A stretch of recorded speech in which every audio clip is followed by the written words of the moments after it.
দেখুন, এই মুহূর্তে যা পরিস্থিতি হয়, এসআইআর বন্ধ করে দিতে হবে, আর না হলে ইমিডিয়েটলি রাষ্ট্রপতি শাসন জারি করে তবেই পশ্চিমবঙ্গে বাকি এসআইআর প্রক্রিয়া শেষ করতে হবে। অন্তত আজকে এটা আপনাদের সামনে বলে দিচ্ছি যে 28 তারিখে কোনোভাবেই হয়তো ওই ফাইনাল তালিকা বেরোনোর পরিস্থিতি এই মুহূর্তে নেই। শেষ লগ্নে এসে নির্বাচন কমিশন এই রাজ্য সরকারের কর্মচারীদের এবং ইআরও বা এইআরওদের এমন দুর্নীতি হাতে নাতে ধরা পড়েছে, যেখানে আপনি দেখলেও চমকে যাবেন যে কার্যত গোটা লিস্টটাকে ঘেটে ঘ করে রেখে দিয়েছে এরা। রাজেশ আলীর বাবার নাম ভুবন বেরা এবং বিধানসভা পিছু প্রায় 10,000 এই ধরনের গড়মিল, অর্থাৎ একেবারেই ভুয়ো নথি। রাজেশ আলীর বাবার নাম ভুবন বেরা হতে পারে না কোনোভাবেই, এবং এগুলোকে অ্যাকসেপ্ট করে নেওয়া হয়েছে। ইয়ারোরা কোনো নথি ছাড়াই এগুলোকে গ্রিন টিক মেরে দিয়েছে, অর্থাৎ ভেরিফাইড অ্যান্ড অ্যাকসেপ্টেড। এবং এইগুলোর সংখ্যা নেহাতি কম নয়, বলা হচ্ছে পার বিধানসভা পিছু 10,000, অর্থাৎ একটা ডিসাইডিং ফ্যাক্টর দুজন প্রার্থীর মধ্যে। এবং শুধু এটা নয়, মৃত ব্যক্তি যার ডেথ সার্টিফিকেট জমা দেওয়া হয়েছিল, সেই মৃত ব্যক্তির নামের পেছনেও টিক লেখা আছে, অর্থাৎ সেও সার্টিফাইড ভোটার হয়ে গিয়েছে। ইআরওরা তাদেরকে সার্টিফাই করে দিয়েছেন এবং ভোটার লিস্টে নাম তুলে দিয়েছেন। এই পরিস্থিতির পর আর কি মনে হচ্ছে যে পশ্চিমবঙ্গে দুটো হতে পারে, এক, এটা বন্ধ করে দিতে হবে এবং তৃণমূলকে খোলা মাঠে গোল দিতে হবে, আর না হলে ওই রাষ্ট্রপতির শাসন জারি করে বাকি এসআইআর পর্বটা করতে হবে এবং তারপরে নির্বাচনে যেতে হবে। তা নাহলে আর দ্বিতীয় কোনো পথ আছে বলে মনে হচ্ছে না। অভিষেক বন্দ্যোপাধ্যায় যখন বুঝতে পেরেছেন যে একেবারে মৌচাকের মধ্যে ঢিলটা মেরে দিয়েছে নির্বাচন কমিশন, পর্দা ফাঁস করে দিয়েছে, তখন তিনি হঠাৎ করে কিছু চ্যাট ফাঁস করে দিয়েছেন। ফাঁস শব্দটা আমি ব্যবহার করছি কারণ আনন্দবাজার পত্রিকাও বিশ্বাস করছে অভিষেক বন্দ্যোপাধ্যায়ের বক্তব্যে, অথচ যখন আমি বলবো সেখানে কোথাও আপনি পাবেন না যে অভিযোগ অভিষেক বন্দ্যোপাধ্যায় তুলেছেন তার কোনো সত্যতা রয়েছে। সেটাও আমি আজকে আপনাদের সামনে প্রমাণ করব, কিন্তু আপনাদের সেই সুযোগটা আমাকে দিতে হবে। একটু সময় ধরে শুনবেন, এবং যারা সাপোর্ট করছেন আমাকে অসংখ্য ধন্যবাদ। যারা ভুলে যাচ্ছেন, যারা সাবস্ক্রাইব করতে ভুলে যাচ্ছেন, তারা দয়া করে যদি সাবস্ক্রাইব করেন, একটু শেয়ার করেন, তাহলে আমাদের একটু দুটো লোক আরো বেশি শুনতে পারে পশ্চিমবঙ্গের পরিবর্তনের জন্য যেটি প্রয়োজন। নমস্কার, আমি প্রলয়, আপনাদের সামনে আরো একটি নতুন খবর নিয়ে। দেখুন, তৃণমূল কংগ্রেসের জামানায় কোনো কাজ তো সঠিকভাবে হওয়া সম্ভব নয়, এটা কার্যত সবাই জেনে গিয়েছে, সবাই আত্মসমর্পণও করে নিয়েছে। কিন্তু একমাত্র নির্বাচন কমিশন তারা আত্মসমর্পণ করেনি, তারা সুপার চেকিং করছে এই মুহূর্তে। সুপার চেকিং মানে হচ্ছে এইআরও তারা নথি যাচাই করে আপলোড করে দিয়েছে, তাদের কাজ শেষ হয়ে গিয়েছে, কিন্তু নির্বাচন কমিশন এদের সন্দেহ করে। তাই সেই কারণে রোল অবজারভাররা তারা দেখে নেয় যে এই যে নথিগুলো আপলোড করে দেওয়া, যাদেরকে গ্রিন টিক দেওয়া হলো, বলা হলো গুড টু গো, এরা হচ্ছে ঠিকঠাক ভোটার, তাদেরটাও ভেরিফাই করছে নির্বাচন কমিশন। এবং তাদেরগুলোকে মূলত এখানে যা রিপোর্টে বলা হচ্ছে, একটা সংখ্যালঘুদের বড় অংশকে নাকি ইচ্ছাকৃতভাবে ইয়ারোরা, আমি রিপোর্ট দেখে বলছি, সেখানে বলা হচ্ছে, পত্রিকাতে পাবলিশ দেখে বলছি, সেখানে ইচ্ছাকৃতভাবে তাদেরকে ঢুকিয়ে দেওয়া হয়েছে কোনো রকমের প্রমাণ ছাড়াই, এবং সেগুলোকে গ্রিন টিক দেওয়া হয়েছে। সেগুলোকে আবার নির্বাচন কমিশন আবার ফেরত নিয়ে আসছে যে এগুলোকে নিড টু রিভিউ বলে। আমি কয়েকটা আপনাদের সামনে উদাহরণ দিই। যেমন দেখুন, এই যে রাজেশ আলী বাবা ভুবন বেরা, কি হয়েছে, এটা পাঁশকুড়ার একটি ঘটনা। এবং মায়ের নাম পুষ্পরানী বেরা, স্ত্রীর নাম সুচিত্রা রানী বেরা, আর বাবার নাম হচ্ছে ভুবনচন্দ্র বেরা। এনার ছেলে নাকি রাজেশ আলী। ভাবুন, বাবার নাম, মায়ের নাম, বউয়ের নাম সব বুঝতে পারছেন বেরা, হঠাৎ করে ভোটারের নাম রাজেশ আলী, এবং কোনো ডকুমেন্ট সেখানে অ্যাকসেপ্ট করা হয়নি। রাজেশ আলী কোথা থেকে এলো, তার বাবার নাম কি সত্যি ভুবন বেরা কিনা, সেখানে কোনো ডকুমেন্ট অ্যাকসেপ্ট করা হয়নি, সেটাকে টিক করে দেওয়া হয়েছে, অর্থাৎ এটা ভেরিফাইড হিসেবে চালিয়ে দিয়েছে কোনো ডকুমেন্ট অ্যাকসেপ্টেড ছাড়া।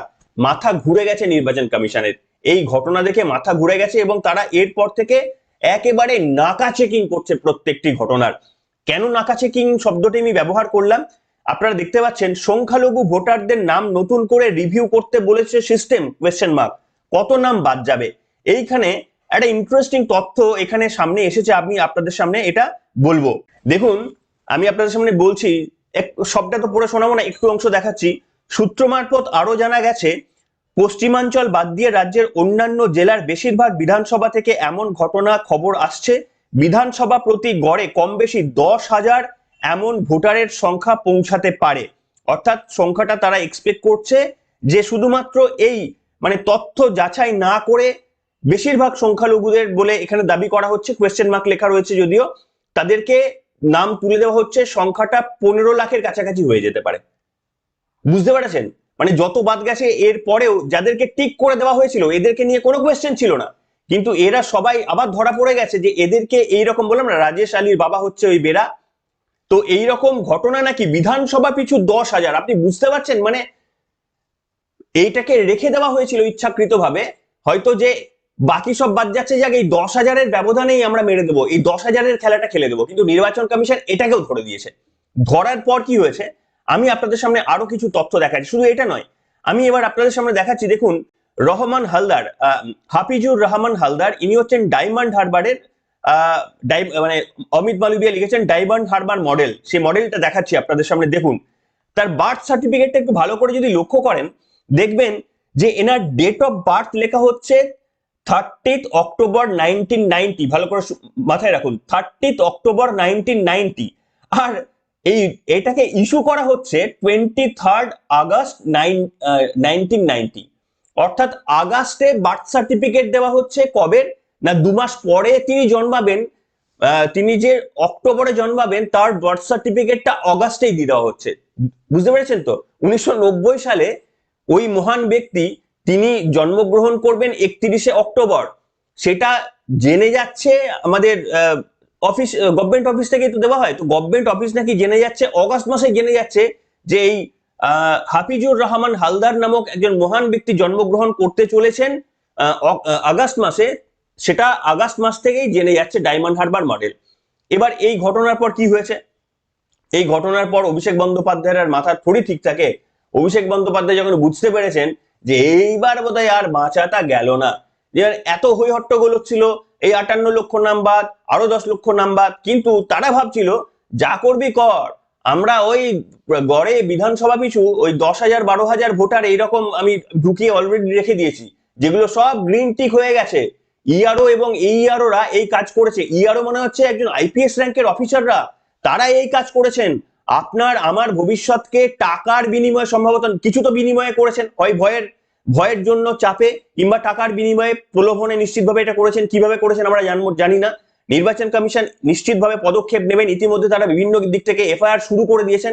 এদের বিরুদ্ধে ঠিক কি পদক্ষেপ নেওয়া উচিত, আমার আপনার ভবিষ্যৎকে নষ্ট করার জন্য যারা এইগুলো করলেন তাদের বিরুদ্ধে ঠিক কি পদক্ষেপ নেওয়া উচিত, এটা আজ যদি না লেখেন তাহলে আর মানে সুযোগ পাবেন না লেখার, লিখুন কমেন্টের মাধ্যমে। এবং এরপরে কি ঘটনা ঘটেছে, অভিষেক বন্দ্যোপাধ্যায় যখন বুঝতে পেরেছেন, একটা তৃণমূল কংগ্রেসের একটা টিম পৌঁছে গিয়েছে পশ্চিমবঙ্গের সিইও জ্ঞানেশ কুমারের, মাফ করবেন, পশ্চিমবঙ্গের সিইও মনোজ আগরওয়ালের কাছে। কি বলছেন তারা সেটা শোনাবো।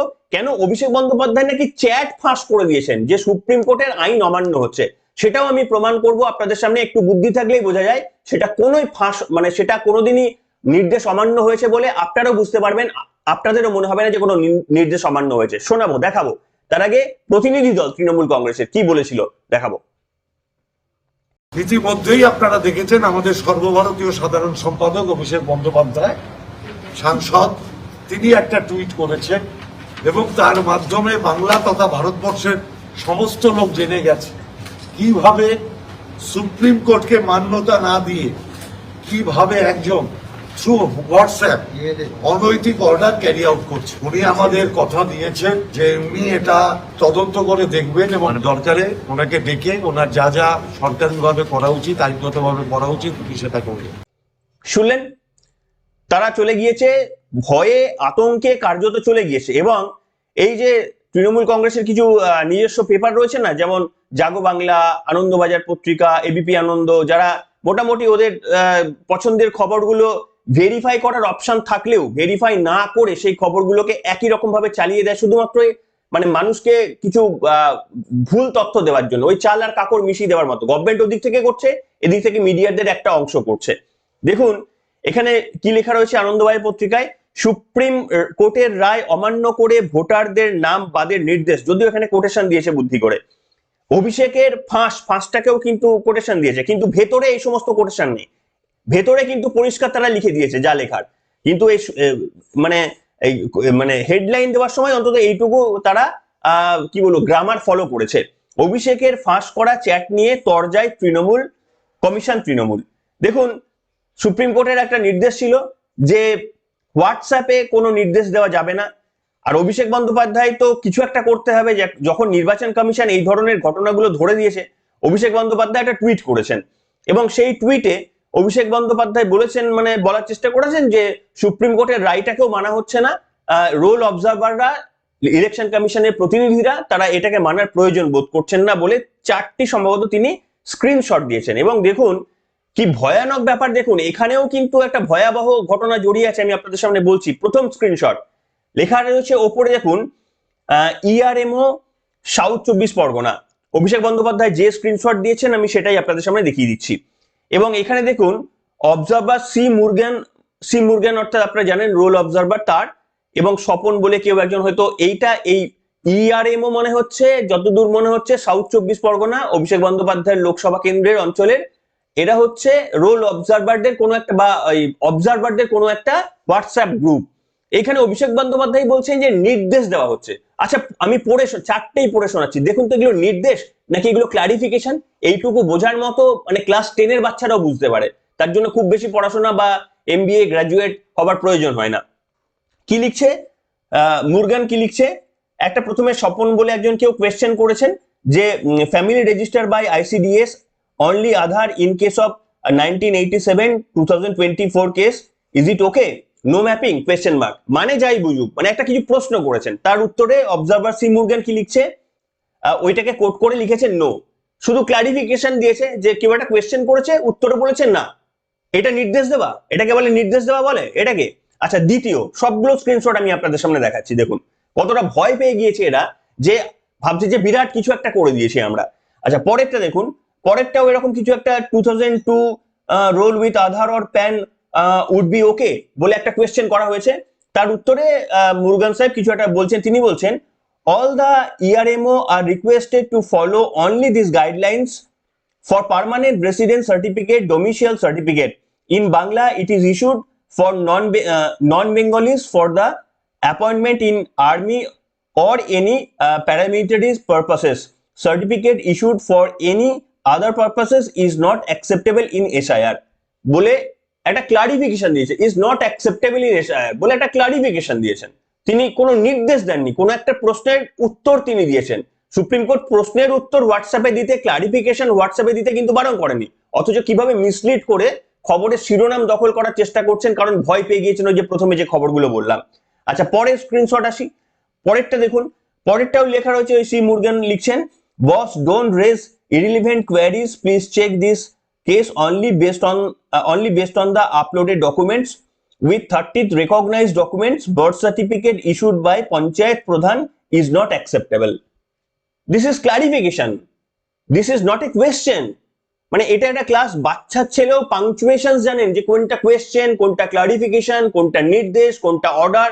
অর্ডার কি হয়, this is to certify that, this is to inform this is to inform that, এরকম ভাবে স্টার্ট করি না আমরা। তো এটা কি এরকম ভাবে লেখা হয়েছে, এটা কি কোনো অর্ডার?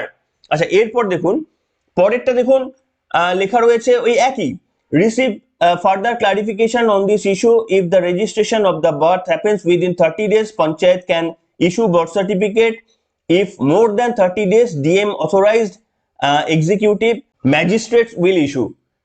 তাহলে এখানেও কোনো মানে কোনো নির্দেশ নেই, যতগুলো স্ক্রিনশট দিয়েছেন একটাতেও নির্দেশ নেই, কমান্ড নেই যে তোমরা এটা করো, তোমাদের এইটা করতে বলেছি, এবার থেকে তোমরা এইটা করো, এবার থেকে তুমি ওটা করো, এরকম কিছু নেই। অথচ অভিষেক বন্দ্যোপাধ্যায় এটা দিয়ে বললেন যে কেন ইনস্ট্রাকশন দিচ্ছ, আর দোজ ইনস্ট্রাকশনস একটা যে কোনো ক্লাস 5-এর ছেলেকে দিলেও তারা বলে দেবে যে কোনটা ইনস্ট্রাকশন বলা হয়। এটা মানে এই মুহূর্তে খবরটা তো যাতে ঘোরাতে হবে, মানুষ তো বুঝে যাচ্ছে। আপনারা বুঝতে পেরেছেন, শেষ লগ্নে এসে নির্বাচন কমিশন যেটা ধরতে পেরেছে সেটা কিন্তু একটা ব্রহ্মাস্ত্র। এই আজকের খবরটা সব থেকে বড় খবর এতদিন পর্যন্ত, তার কারণ আমরা ভাবছিলাম যে এসআইআর এর মধ্যে কিছু জল তো থাকবে, কিন্তু এটা অন্তত পরিষ্কার যে নির্বাচন কমিশন ওই সুপার চেকের মাধ্যমে কনফার্ম করতে চাইছে যে ইআরওরা যারা ওই গ্রিন সার্টিফিকেট দিয়ে তুলে দেওয়ার চেষ্টা করছে, তাদের প্রত্যেকটি তথ্য যেন ধরা যায়। আমি শেষে এসে যারা শেষ পর্যন্ত শুনছেন তারা কেউই শিওর যে আপনারা ইন্টারেস্ট হারাবেন না, তার কারণ দেখুন আপনারা এই এই এই এই খবরটা একবার দেখুন। আজ তো ডেথ সার্টিফিকেট দেওয়ার পর নাম উঠে গেল ভোটার লিস্টে, চমকে গেল কমিশন। আচ্ছা কয়েকটা লাইন পড়ে শোনাই, ঠিক আছে? এটাও কিন্তু সেই দক্ষিণ 24 পরগনা, ঠিক আছে? দক্ষিণ 24 পরগনার মন্দির বাজারের ঘটনা।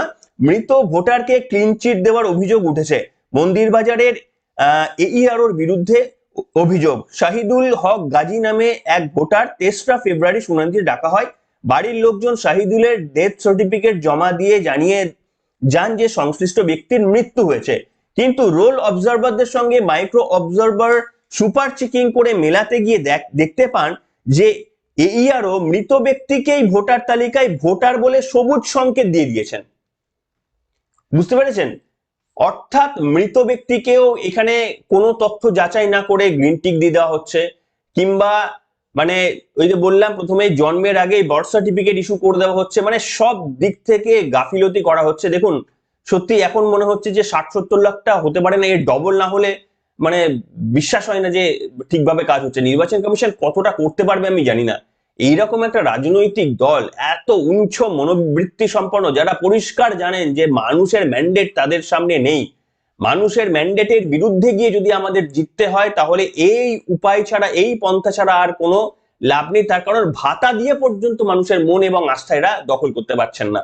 ভাবুন, ভাতা একদিকে অ্যানাউন্স করছে, এত ভাতা যখন অ্যানাউন্স করছেন তাহলে মানুষের উপর বিশ্বাস রাখুন, মানুষ গিয়ে আপনাদের ভোট দেবে, তাও পর্যন্ত পাচ্ছেন না। দেখুন কিভাবে রোল অবজার্ভ। আপনাদের কি এর সলিউশন কি মনে হয়? দেখুন এখানে আমার সলিউশন মনে হয় এই যারা এইআরও বা ইআরও করলেন, ইমিডিয়েট চাকরি থেকে সারা জীবনের জন্য সাসপেন্ড করা উচিত এবং এদেরকে এফআইআর করে আইনের আওতায় নিয়ে এসে কড়া শাস্তি দেওয়া উচিত। তার কারণ তারা নিজেরা এবং নিজেদের ফ্যামিলিদের সুরক্ষিত রাখতে গিয়ে আমার আপনার ফ্যামিলিদের অসুরক্ষিত রেখে দেবে। তারা নিজেরা বেশি মানে এক প্লেটের জায়গায় 2 প্লেট খাবার খাবে বলে আমার আপনার প্লেটের ভাগগুলো বাংলাদেশি রোহিঙ্গাদের হাফ হাফ করে দিয়ে দেওয়ার চক্রান্ত করবে। এইটা থেকে কিন্তু সাবধান। এটা নিজেদের রুটির ব্যাপার, নিজেদের ভাতের ব্যাপার। ওরা নিজেদের ফ্যামিলিদের জন্য ভাত এবং রুটির জোগান ওরা করে নিচ্ছে, আর আমার আপনার প্লেট থেকে সেই রুটি এবং ভাতটা কেটে নিয়ে ওদের মধ্যে ভাগ করে দেওয়ার চেষ্টা করছে। এর বিরুদ্ধে আটকান। এর বিরুদ্ধে মানে আমি ভায়োলেন্সের কথা কখনোই বলি না আজ পর্যন্ত, কিন্তু এর বিরুদ্ধে গণতান্ত্রিক যা যা অধিকার রয়েছে আটকান, প্রতিবাদ করুন, নিজের পক্ষে খবরগুলোকে শেয়ার করুন। তার কারণ আপনারা যেটা বলতে চান সেইটাই আমি বলি। কাজে সেই সমর্থনটা আপনাদের কাছে প্রয়োজন। সেই সমর্থনটা কোথাও গিয়ে মাঝে মাঝে একটু কমে যায়, তখন গিয়ে কখনো কখনো আশাহত লাগে। সেটা আশা করি আপনারা করতে দেবেন না। তাই যে তথ্যগুলো আপনাদের সামনে আনলাম, যদি ভালো লাগে অ্যাপ্রিসিয়েট, আপনাদের কাছ থেকে মানে এইটুকুই এক্সপেক্ট করি, সেটুকু যদি করেন। যদি যারা সাবস্ক্রাইব করতে ভুলে যাচ্ছেন সাবস্ক্রাইব করেন, তাহলে কিছুটা মোটিভেশন আমাদের সামনে কাজ করার, না হলে আর কিছু থাকে না। এখনকার মতো এখানেই। সবাই ভালো থাকবেন, সচেতন হন নিজেদের অধিকার সম্পর্কে।